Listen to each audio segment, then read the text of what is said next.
Граѓаните се уште размислуваат каде да го поминат годишниот одмор. Во споредба со минатата година, бројот на заинтересирани граѓани е намален. Досега побарувачката за посета на актуелните летни дестинации е на ниско ниво, велат од туристичката агенција Идо Турс.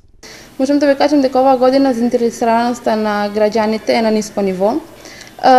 Причина поради тоа не знам што можам да наведам, значи можно е да е поради временските услови, меѓутоа нели тоа е секако одлука на граѓаните. Најмногу заинтересирани граѓани од Тетовскиот регион има за летување во Драч, Албанија. Со оглед на тоа дека долго работаме со превоз на патници, имаме директна линија која што е Тетово Дурс.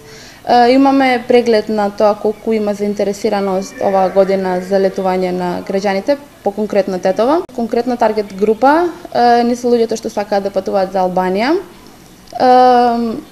Исто така имаме и понуди кои што ги опфаќаат Турција, за Црна Гора има. Меѓутоа, кој што наведов, Албанија ни е по конкретно место каде што ги праќаме луѓето на летување. Таргет група ни се фамилиарните луѓе, значи нудиме понуди кои што ги исполнуваат условите на оние што сакаат нели со семејството да одат на летување. Цените се доста приступачни, меѓутоа како што кажав, се уште нема некоја преголема заинтересираност за разлика од претходните години.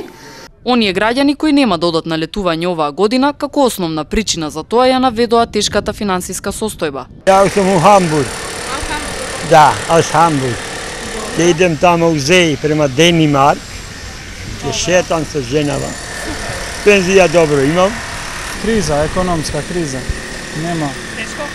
Многу тешко се стига. Се уште не сме одлучили, али треба да идеме. Па ништо посебно, да, веројатно до Попова шапка малку ќе отидеме на неколку дена и така, инаку ништо посебно. Па веројатно обврски, работа, финансии да не спомнуваме, тоа е така актуелно кај сите веројатно и можеби така подобри планови за семејството. Немаме паре. Да, во Грчка. И додека тетовци размислуваат како да ги искористат деновите од летниот одмор и дали воопшто некаде ќе можат да заминат, како најблиска дестинација им останува Попова шапка.